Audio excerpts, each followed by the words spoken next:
Hey, what's up, guys? It's Clint Coons here. And in this video, what I wanted to do is talk to you about self-storage investing. There's a lot of people that tell you how much money you can make in self-storage. And I have to be frank, I'm also invested into it. It's a great asset class. But the key is, how do you get into it? That's the thing that challenged me at first. I didn't know how to get started in self-storage because it was this whole other animal. And it was really perplexing to me because I understand single family and I do multifamily, but self-storage, it just you kept eluding me. Finally, I hooked up with an individual, he became a client, and I found out when I started working with him, he is just killing it in self-storage. In fact, he is the CIO of Spartan Investment Group. They have a half billion under management, over 300 million square feet of actual self-storage. In fact, it impressed me so much when I started looking at the company and what they were doing. I actually invested in them by way of full disclosure. So I've made an investment into their self-storage. And I did this because I realized, hey, I'm going to go to the experts. I just didn't have the time to do it. But if you're interested in self-storage, what I did is I asked Ryan if he could come on and spend a little time with me today to talk about what it takes to get started in self-storage so you can start collecting some of that mailbox money and putting yourself into a different asset class and hopefully creating the retirement plans or the financial future you've been looking for. Ryan, thanks for joining me today. Thanks, Clint. Great Hey, to be here. perfect. Now I know our time's limited because you're down there in Orlando and you're getting ready to take your kids to Disney World. So it was a big ask to get your wife to say yes. So don't mind just give us a little bit about your background and let's jump into, what attracted you to self-storage? Yeah, we love the fact that during the last four downturns in GDP, it maintained really great occupancy. And we also like the three E's: easy to own, easy to evict, easy to maintain. And we never have to do an eviction because the auction process gives us the right to move a tenant out, and we don't have the same restrictions that multifamily, single family investing do. And we never wanted to kick somebody out of their home. So we like that we don't have to deal with people in their homes, right? We also like the fact that we're on month to month leases and we can raise rents every month, which can help keep up with inflation, especially in today's climate where inflation is probably double digits. And the last thing is just ease of maintenance and operations. We have like 25,000 units and we have about maybe 25 toilets. So if you had that many multifamily units, you'd probably have 50,000 toilets. So we love the ease of operations, no countertops, cabinets, appliances, carpet, things like that. And so it was just a really attractive asset class when we looked at all the different types of asset classes back in 2013. So if I'm going to take that and paraphrase that, what I'm hearing is like, you don't have to deal with the government. There's no landlord tenant laws that apply to you. You're pretty much free to do what you want to make sure that your business is always making money. And is that one of the main attractions for you guys when you started this company? Absolutely. And the one clarification is there are state laws, but as my business partner always says, no one cares about grandma's dresser, right? So when the pandemic hit, the government really wanted to protect people from being kicked out of their home, which made sense. But nobody cares about the extra stuff in a storage locker. So we don't go under the same lens or the scrutiny of what the other asset class types get. So I really like that. When we went through the pandemic, we didn't have any restrictions on who we could auction or raise rents or anything. We had none of that. So I wouldn't say that the government is completely out of it, but I would say they're not touching it like they do other types of real estate. Got it. Okay, so you're talking about the pandemic and about downturns and things like that. So just thinking about this as an asset class in someone's portfolio, if they're looking to just get started in this, would you say then when the economy goes down, if we go into recession, is your business kind of insulated from that? And then, when we come out of that and things are going strong, do you see gains on both sides or do you take a hit in one versus the other? I don't know. Yeah, so I would say nothing out there is recession proof, but I would say that self storage tends to be recession resistant, meaning that usually when people use self storage, it's because they're experiencing some bad life event. They're getting divorced, they're relocating. They decided during the pandemic to pack up their stuff and move into an RV and travel the United States, or they were living in an urban setting and they decided to move out to a tertiary market or out into the suburbs or a more rural market. Or, like me, my family was growing and I wanted to expand my home and I needed self storage while I had to move my stuff out while we were doing a home renovation. So I would say that self storage is dependent on life events. And when disruptions happen in the economy, self storage is usually a beneficiary of those life events. And so when we had COVID, we had a lot. We had a global life event for a lot of people. Everybody underwent a lot of changes in their lifestyle. One small story: I was standing in the airport in March of 2020, right when the global pandemic was starting and really kind of taking grasp. Airports were emptied out, and there was one person on my flight, and I had to ask the person, "Hey, where are you going?"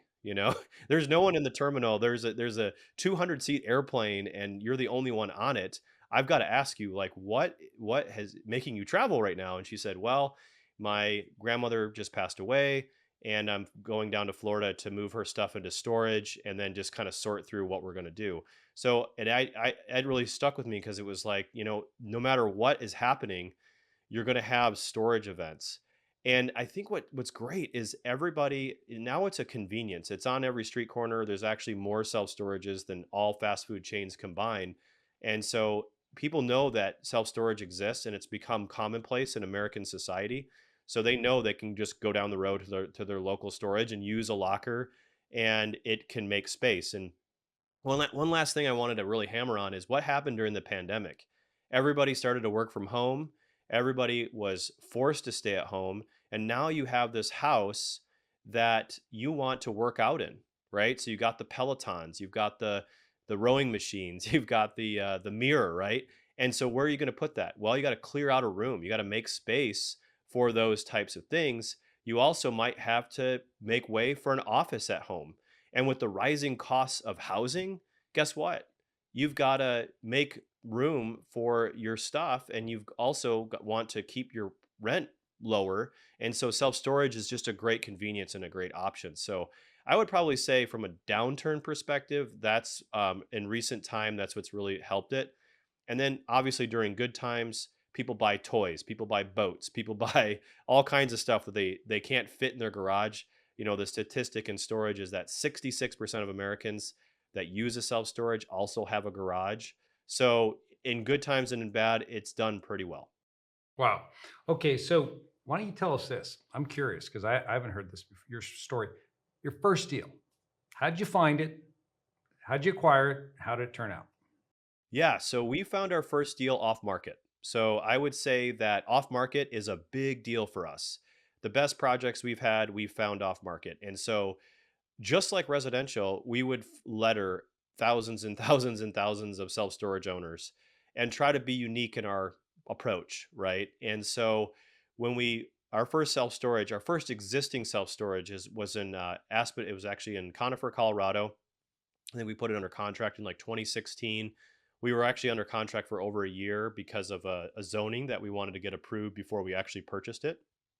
And we sent a letter to the owner. The owner liked our letter and he called us up. He was an 85 or so old man and also served in the military, similar to my business partner, Scott. So there was a bond there. And he decided to sell the property to us. And it was really cool because he said, "Hey, actually, I will agree to sell this to you, but under one condition. I want to hold the note. I want to do seller financing," because he didn't want to pay the capital gains. So he actually wanted the seller carryback because of that. So that was really cool. We didn't even have to go to a bank and get a loan on it. And so we said, "Well, what rate and terms, what's important to you on this note?" And he said, "Well, I just want to make X amount per month." So we went back and studied an amortization table and figured out what was best for us. And we approached him and said, "How about a 4% interest rate, and I think a 25-year amortization, something like that." And he loved it. So he held back the note. We bought our first self storage facility, and it was really cool. The project actually is in the mountains of Colorado. It's called Aspen Park, Colorado, and literally at 8,500 feet elevation, we had to use dynamite and we blew up the granite in the back of the property to build another 14,000 square feet. So it was 14,000 square feet existing. We added on 14,000 square feet, and the property has been cash flowing to our investors well over 8% cash on cash, paid monthly, which is really cool, 8% per annum. And we've added a tremendous amount of value and equity to that deal over the last few years, just from raising rents, from expanding the facility, and just operating it a little bit better. One last little thing. What's funny about the old mom and pops is he didn't have internet connected to the facility. So he had no revenue management, he had no online presence at all. He literally didn't connect that facility to the internet. So when we took over, we streamlined things quite a bit. Wow. All right. Yeah. Well, it sounds easy, but let's be frank. You said something there. We had it under contract. We had to do our due diligence. How do you know that? I mean, if I found a property I thought was going to be a self storage and I put it under contract, I wouldn't know what to look for. I mean, kind of you get a sense for how much money's coming in, but and then you said you did a raise. It sounds like so you syndicated it. You just don't fall out of bed one day and say, "Yeah, I think you see that property. I'm gonna do a due diligence. I'm gonna have that property. I'm gonna syndicate it. I'm gonna buy it within 6 months." We studied self-storage for 3 years before that Ah, deal. okay. So What did you we do? were What were you yeah, studying? so Come on, tell us. like they say, overnight success, Yeah. a 10-year overnight success story. So Mhm. no, when we decided to go into self-storage, we didn't know much about the industry. So we went to every single trade show, the ISS, the SSA. We went through seminars, we went through training tracks. We contacted the top operators in the United States and begged them for dinner appointments and to sit down with them and to learn from them. We found friends actually in the local Seattle area that own self storage, and they were kind enough to show us how they ran their operation. We traveled the country for about 3 years and did nothing but learn self storage. So it's not something we just dove into. And that first deal took us like 2 years to find. So it was a lot of work. It wasn't just like we just rolled out of bed one morning and found this self storage. The due diligence that we do, we actually share with everybody. So if your listeners want to go to Spartan-Investors.com, there's a right where it says invest in our values. Right below that, we have a due diligence tracker. And so there is over 700 points. That's all the things that we look for while we're under contract. Some of the things that we do before we put it under contract, but that's kind of our comprehensive list. And you'll find that not everything applies to every situation. If you're not doing an expansion, you may not have to do a geotechnical study, for example. So we share that with our friends and investors. That's kind of what you would do. And we had a little bit of experience. We were developing ground up condos and houses in Washington, D.C. So, from an entitlement and development standpoint, we had prior experience in different real estate asset classes. Got it. But then you funded it via a syndication. So that's a whole other component. Why would you go the syndication route if the guy's willing to owner finance? Yeah, so he was willing to carry back, I think it was about 60% of the Okay. total purchase price. So the other 40% we syndicated. And then we invested in that project ourselves, but we wanted to open it up to our investors. We had been talking to our investors about how we're getting into self storage and educating them on why we like it and why they should be interested in it. And so we really wanted to bring the opportunity to our investors. And so every single project we've ever done, we've shared with our investors. And we allow our investors to invest as little as 50,000 into each of our deals, and that's basically why we did it, and it's been really great for them. All right. So then you give me some color now as to how this comes about. So if I was considering going into self storage, first thing I've heard is you better educate yourself, spend some time to become familiar with that asset class, what it takes to find or what it takes to run it, to determine whether or not the numbers work.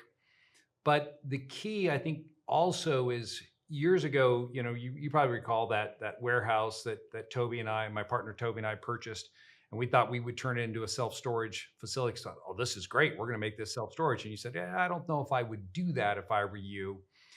So if I'm an investor and I want to get into this, what are some of the just the demographics of the areas, or where should I look to find some opportunities? The easiest thing that you can do is check the occupancy surrounding your property. And you usually want to do it within a 5 to 10 minute drive time, and just see how the other operators are, see how full they are. Go to one of their locations and ask, hey, I want to rent a unit, and I want to rent a 10 by 10, and see if they have any availability. And so go to every single property, check the occupancy at every single property. You could call as well, and just see how your competitors compare occupancy wise to the subject property. And if everybody's full, and per average unit size, everybody's below, priced above your subject site, that might be able to prove a business plan that allows you to raise rents. And then secondly, I always encourage people to do a feasibility study. Call up like a Bob Copper or a Jay Graham or somebody who in the industry does third party feasibility studies, and ask them to say, hey, can you do a desktop study for me and tell me if this is a good expansion opportunity or ground up if you're building a new one, just to get a pulse on the investment. So I would probably say if you're looking at a property, that would be the first couple things I would do. If you don't know how to underwrite, I would make sure that you hire someone that knows how to underwrite, or you learn that process. There's a lot, Clint, to be honest. I mean, like when you guys brought us that deal, you guys are very sophisticated. You guys have hundreds, if not thousands, of doors in your portfolio, and then obviously in your client's portfolio, it's massive, probably millions. So it's really niche. It's not hard. It's just different. And so there's a lot of little nuances that you want to educate yourself on and know what you're looking for, and not completely rely on what the broker might be telling you, or even the seller in that case. So a lot of things, to look for as far as demand, occupancy, underwriting, what your business plan is going to be and how you're going to actually make yield on that investment. Okay, so for those that don't understand, when you say underwriting, what does that entail? Yeah, so you want to do four things. You want to figure out what's your unit mix. How many 5 by 5s, how many 10 by 10s, how many 10 by 15s, 10 by 20s, etc. And you can do it on a spreadsheet. You have a tab on your spreadsheet and you run your unit mix, okay? So now you know what units you have, what unit sizes you have. And then you want to input what the rents are for those unit sizes. So what is the seller collecting in those unit types, right?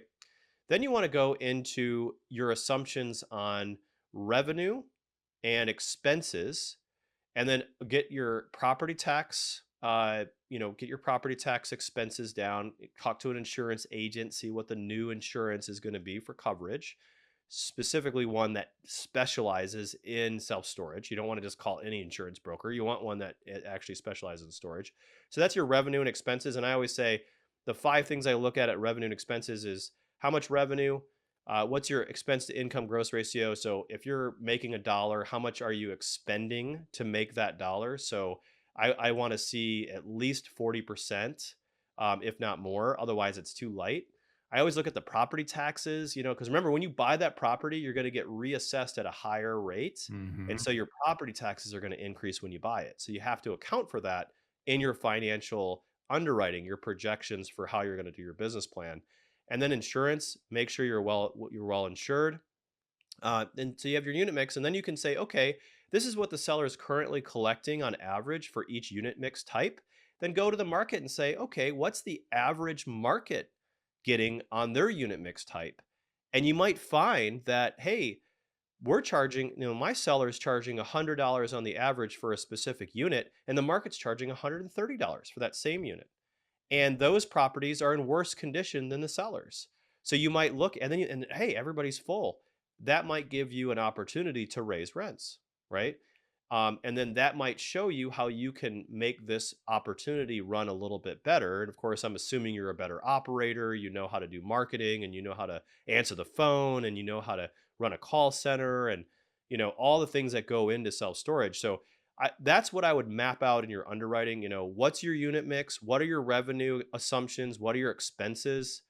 And make sure that it produces what you're setting out in your return expectations overall on that investment. If you want to make a 15% return or something like that, you want to make sure that you're getting those things.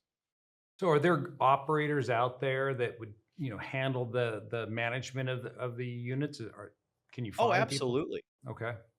Yeah, absolutely. And there's, you guys all, your listeners, and you probably heard of the company, big company called Public Storage. They're the largest operator and owner in the world. They'll do property management. So the REITs will do property management for you. The Extra Space, Cube Smart, StoreQuest, Public Storage, etc. All those operators will do third party management. And then there's a lot of more regional or smaller operators that will run your property. But, here's the thing. You just want to be careful because if the property is too small, you might have a minimum property management that's required that might wipe out all your profits, right? I mean, the property management has a minimum that they want to make on on your property, and your property may not produce enough revenue to justify it. And then just another caution is just that the REITs are good, but remember they're not motivated like you're motivated, right? There might be a little bit of an incentive misalignment because they care about a percentage of gross revenue. You care about the net profit, right? So there might be a misalignment there. So you just really have to make sure that you're partnering with the right property management company. But they exist and they're out there, and you can find the right one, or you can try to do it yourself. And that's a whole nother thing. So Well, is there a minimum size someone should look for when they're evaluating self storage? yeah, it depends on what their price thresholds are and what their expectations are. But if you want to justify third party property management, I would look for facilities that have a $200,000 a year or greater gross revenue. That's kind of the sweet spot for that. Because property management companies are going to want to charge minimally, probably $2,500 a month to consider your property. So that's quite an expense. And then it goes up from there based on a percentage of gross revenue. Usually, it's right around 6% is what the property management charges. Got it.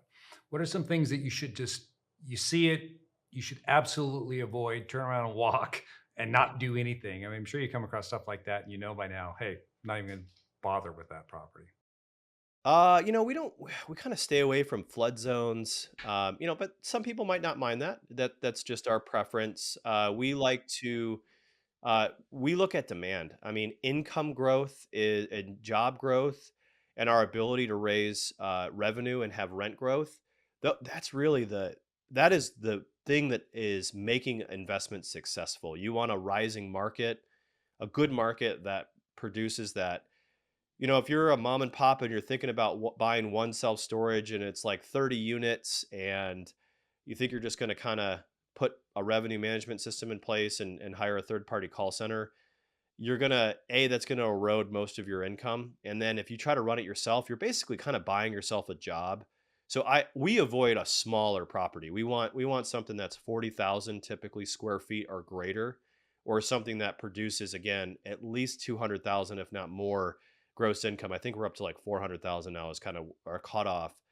So that you can get the benefit of hiring somebody to run that property, or you can get the benefit of hiring an external property management company, et cetera. I think that just makes it, if you're really trying to be passive, you want to avoid the really small properties. If you're looking for kind of something that you don't want to run on your own and you want to be able to outsource, that's a big thing. I would also, you got to look at your demand study. You got to see if there's other pipeline facilities in your market. If there's somebody building right down the street, 100,000 units or 100,000 square feet, guess what? You might have a really bad time raising your rents, producing more income, et cetera, because you're going to be fighting against somebody who's trying to lease up their property. So getting that market study and understanding like building permits in the pipeline, who your competitors are, that's a really, really big thing. So we found really, really great deals. And then we show up in the market and we start doing our boots on the ground research. And then it's like, oh, U-Haul's building a 150,000 square foot facility down the street. Yeah, I think that absorbs any excess demand, and then it makes a negative oversaturated market. So that would probably be the biggest thing that turns us off on a regular basis. And then really just price. A lot of these facilities are overpriced. That's why we look heavily off market, because it's just once it gets to the market, there's a lot of bidding wars, and it's overpricing is a big deal. And obviously if it's overpriced, even if there is a rent raise potential, you can be upside down pretty quickly. You said something that I picked up on. I think the people that are watching this, listening to it, should have heard, is that you don't want to buy yourself a job. My sister-in-law, she's a realtor over in Idaho and in the Coeur d'Alene area, and she came to me about 2 years ago with a self-storage opportunity. It was about a 7 cap, and I was bringing in 35,000 bucks a year. And she goes, "Look at this great opportunity." And I said, "Yeah, but they're owner operators, and so that's not going to work for me because I live over in Gig Harbor, and that's all the way. So I have to hire somebody. So you really, I'm looking at a 2 cap, right, or a 3 cap." Right. Yeah. Yeah, and that's key. That is so true because people are like, "Wow, you guys are buying these at like a 5 cap, Mhm. how are you making that work?" And, that's a really loaded question, but, some people might say, "Well, look at this 8 cap I found in the middle of New Mexico." It's like, "Yeah, okay, but you go there one time and now it's a negative cap Correct. because what's your time worth, right?" And I think Yep. that's huge, right? And to think that you're never going to go there, uh, I don't know. Maybe you can figure that out, but we've done this, 50 plus, 60 plus times now. You need to have boots on the ground. You need to have an understanding of your asset and how it operates. So, especially for your first one, if you're just thinking about doing one, I would look for something that can justify property management or some kind of a at least part-time labor to go by. We fully automate all of our properties and have a call center, and you can book online, and you can get gate codes and lock codes and all that to get in. But you still need somebody to sweep those units out, to go by the property. So you're always relying on somebody going there, no matter what. Something's going to break, etc. So to think that, well, I'm just going to fully automate it like I heard you can do. We do that anyway. We like to have stuff where you can still have a manager go by at least every once in a while and check up on the place. How about building it from the ground up? Is that worth it? Absolutely. It's funny. If I could choose what I would only look at, as I would only do ground ups. I love ground up development, but the stakes are much, much higher.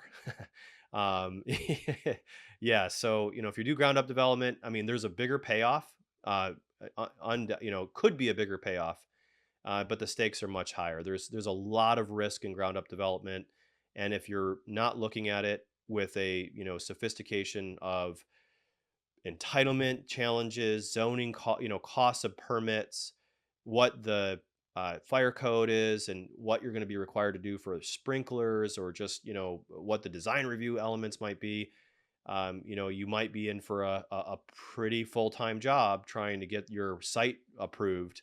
And then once you build your site, that's great. You're open and you're empty. So I always tell people, you could build this big, beautiful $8 million facility.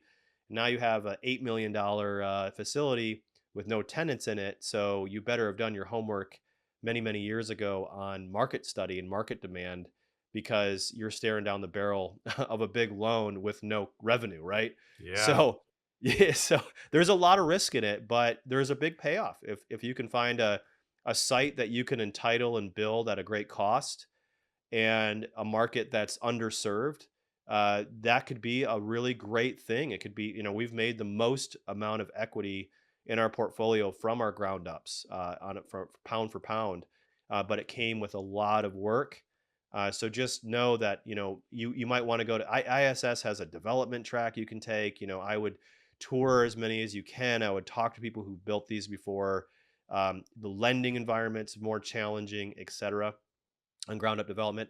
And here's the thing about ground up development that I just want to throw out there. It's hard to make them pencil now because construction costs are up. So, I was just at the best ever conference, and somebody came up to me and said, "Hey, we have this site in Utah and I want to do a ground up development." And I said, "Well, what are the rents per square foot on an annual basis?" And they said $8 to $10. And I said, "Don't do it.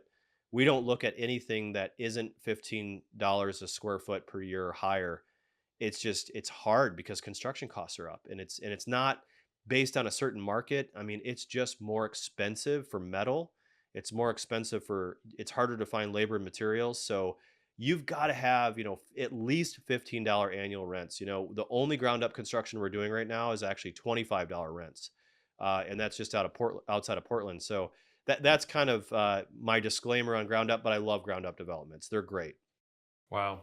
Yeah, because I mean that I've heard people talk about that as a possibility. But the other thing I hear a lot is buying self-storage, and hey, there's such a demand for RV parking, boat storage, and I'm just going to kill it by leasing out space to people that have these types of, vehicles. What are your thoughts?